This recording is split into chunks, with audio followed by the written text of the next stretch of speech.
Welcome back, everybody. This is going to be a video on replacing your balance plug connectors on your LiPo batteries, because sometimes, if you're like me, they get beat up with the props or just crashes or whatever. Some of these are just hard to even keep out of the props. You think you got them out of the props, and then you come down and the plug's all beat up. So I've been trying to get these more, as I go here, I try to get these a little bit longer so they can strap into the quad with the battery strap a little bit better, and that holds them down pretty well. Something like that. And if you look at, where's my chameleon? This type of thing right here. So you may want to just replace it anyway to do that. Now I bought a pack of these balance connectors to come with really long wires on them. They're in the other room, but I'll put a link. For a package of these, they come with like 9 or 10, and then you can they're for 4S. So I'll put a link in the description box so you can order those. Now I'm going to begin doing more some beginner-oriented videos for people that are newer into the hobby and may not know things about soldering and LiPos and that sort of thing. So I'm gonna try to make a few videos that can help the folks that are just starting out. And my background with this, I got into the quadcopters relatively recently, maybe 6 months ago. Now, I didn't come with zero experience. I've raced cars and flown the little helicopters, and I'm an aviation professional in real life. So I've also competed in BattleBot competitions, combat robots, that kind of thing. So I have some background with this. I have an engineering background, and as a hobbyist, quite a bit of electronic engineering. And even before I was a pilot, I was a computer software engineer. So all these pieces go together pretty well for me. Anyway, that being said, being new to the hobby 6 months ago or whatever it was, I've gained a lot of insight into what it looks like for a beginner, but I can help with the things like soldering or basic electronics and things like that. So I think it'd be good to make a few videos about that. But anyway, on this video I want to talk about, this is a battery that I've destroyed, however. And here's one that I've also destroyed and then fixed. I want to talk about a safe way to do this, because the LiPos are a little bit inherently dangerous. The current that they're able to put out is pretty substantial, and it's possible for these to go into a chain reaction kind of mode where they'll just start. I'll take that off there. They'll start melting down, and then it won't stop, and then you'll have a fire or an explosion or whatever. So it's not really that hard to make them do that. There's videos on YouTube. Search for it, you'll find something interesting. So I want to talk about a safe way to do this. As I started doing this, I realized that there was a couple things I didn't know about these LiPo balance connectors, and I made a separate video on that. I'll try to remember to put a link to it in the description box, or you can just find it on my channel. And it's good information, and it talks about the order of these wires.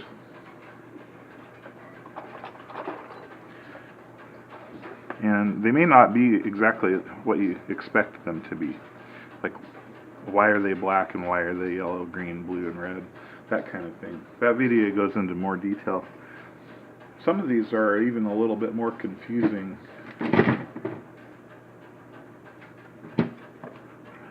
Well, for instance, on this one, the tattoo batteries, which I do recommend. These batteries are good batteries. They come with 4 black wires and 1 red wire, and that and the way this works may not be intuitive to you. Like, which one's the common? If your first impression is that the common wire is the red one because it's the only one that's uniquely colored, you would be wrong. So you would gain some information by going and watching that video on this. But I'm not going to ramble on about that anymore because it's in the other video. What I do want to talk about here is how to safely replace this balance port. The first thing is that we really don't want, and you can see in this that those connectors are really close to touching each other, so we don't want that to happen because that's going to cause a short circuit among the cells, and if one cell blows up and overheats, your other ones probably will too, and then you're going to have a bad time. So when you cut these, don't just, don't take your pliers and go cut it like that. I can't even, it's hard for me to even put it like that, because if you were to clamp down on that, you would short everything together, and all kinds of, smoke and sparks and stuff like that potentially could ruin your day. So when you do this, do them individually. So I'm going to start with this red one here and cut that. Now it's also important to keep the order. If you have a situation like this where there's 4 black ones, it is somewhat important to keep them in the proper order. If you could mark them, I have a gray. You can get one of these Sharpies, like a metallic one. You could put like 1 line, 2 lines, 3 lines, something like that, just so you have an idea of which one is which. I prefer, if I'm able to, to just cut them one at a time and work on them individually. I'm going to go. So here's one of the New Balance connectors that I bought. These don't really cost that much. And again, I'll put a link on my in the description box for this. Now the way I like to repair these is while I'm at it, because this is so short and it's hard to secure down, I like to make it so these are long enough to be wrapped in the battery strap. So let's figure out where to cut this cable. Alright, and then go ahead and do so. Now these, especially for beginners watching this, if you have leftover wire like this, keep them. Use stuff like this all the time. I have a little box here that I just throw it all in, and I guarantee you it'll be not too long before you need one of those. So silly to buy wire when you, or more wire when you have that laying around. You can just reuse it. So you can use a wire stripper. I'm sure people will give me crap for just doing it that way, but I've done it that way forever and it works just fine if you're good at it.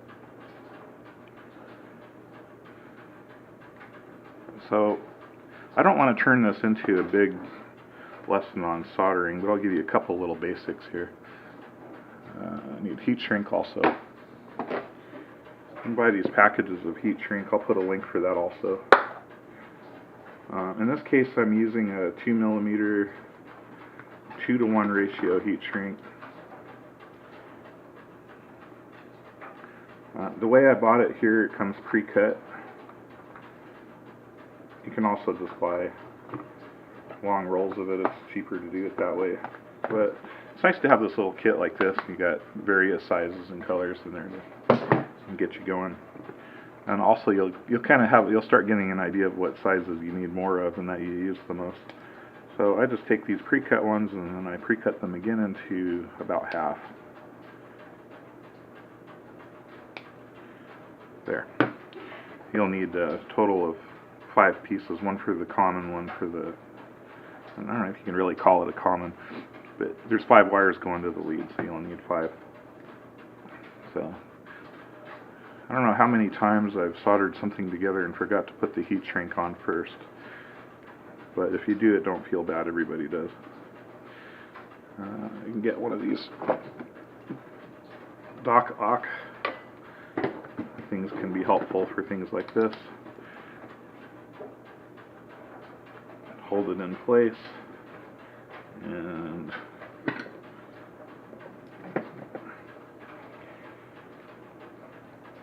just a real quick tip on soldering. This is my Haku FX888D soldering iron. It's a really good soldering iron without spending a frickin' fortune. You can also use whatever you have. Remember, just a couple quick tips on soldering here. When you have, get the soldering iron preheated, maybe tin it just a little bit. This will help transfer the heat to whatever you're soldering. Kind of like cooking in oil. So get that on there. You want to get whatever you're soldering hot enough to melt the solder on its own without touching the soldering iron if possible. And then just go ahead and flow the solder right into there. Get both sides prepped like that. Oh, shake. I'm just at a weird angle.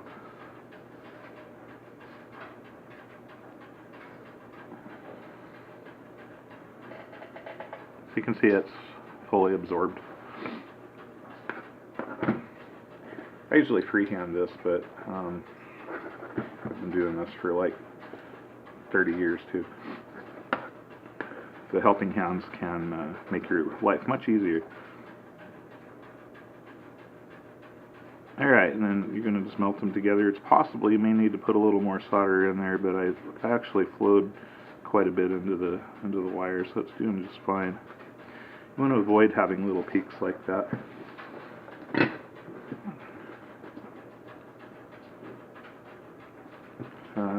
And avoid having sharp edges, and if you do, this wasn't my best work ever, trying to do this with the camera and tight quarters here. If you do end up with some sharp edges that you think might come through the heat shrink, just go ahead and round them off with your pliers. Something like that.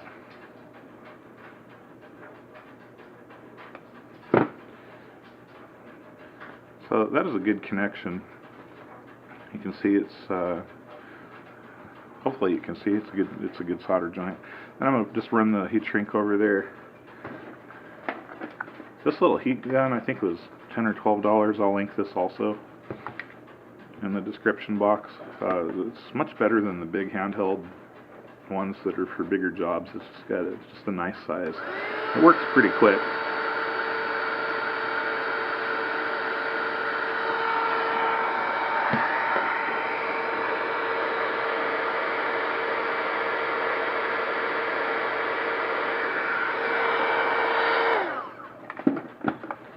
Don't overdo it. You can certainly destroy things with a heat gun if you leave it on there for too long. Just enough to get it to shrink into size. And there you go. There's the first wire.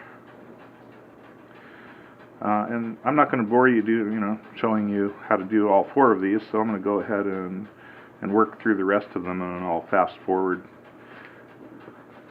the video for you. So here we go.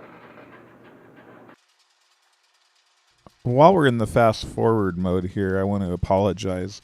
I was experimenting with recording this with my Runcam too. I didn't set it up properly. The framing isn't very good. I forgot to turn on one of my lights. My dryer is running in the background. Overall, it's just not a very good product, but I wanted to put it out anyway because I think the information that's in there is valuable, at least to some people. I'm going to try to EQ. I tell you what, the microphone in the Runcam R2 just really sucks. It just really does. In fact, it's so bad I may make a video about how to fix it if I can find a way. Anyway, I think I'm coming back here.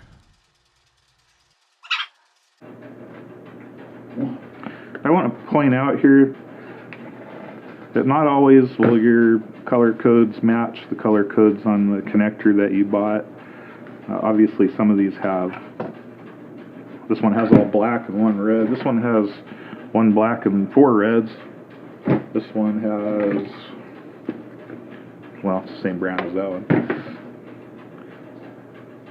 What's more important than matching up the colors is matching up the sequence. So you can see so far I have, this connector came with red, blue, green, yellow, red, blue, green, yellow, black.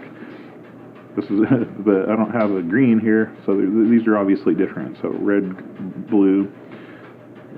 In this case, the yellow is going to match up to the green, the white's going to match up to the yellow, and the black's going to match up to the black. And your mileage may vary too. Back to back to fast forward.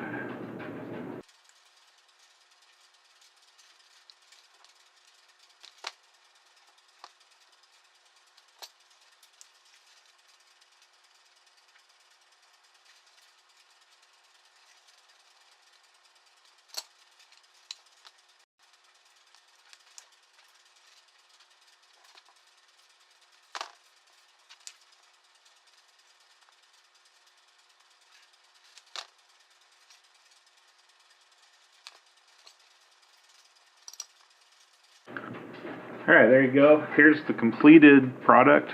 Well, the completed repair, I should say. Hopefully this battery even works. I don't know if I just did this. I guess it wouldn't be a waste of time because I filmed it for you.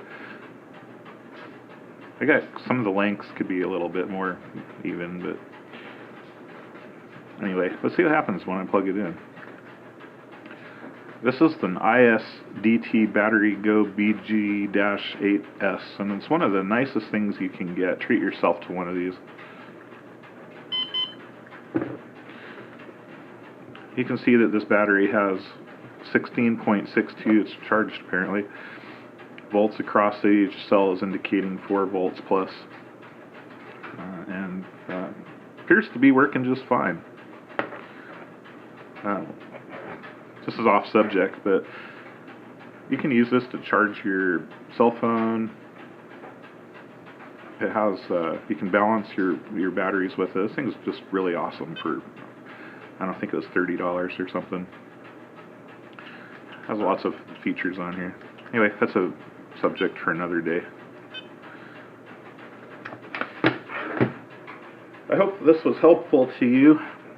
If you have any comments or maybe some suggestions on how I could improve the process or the video, please let me know in the comment section. And if there's some suggestions in there that we can will help people out, I'll probably do another video on the subject. If not, I hope you have a good day. Take care. I'll see you in the next video.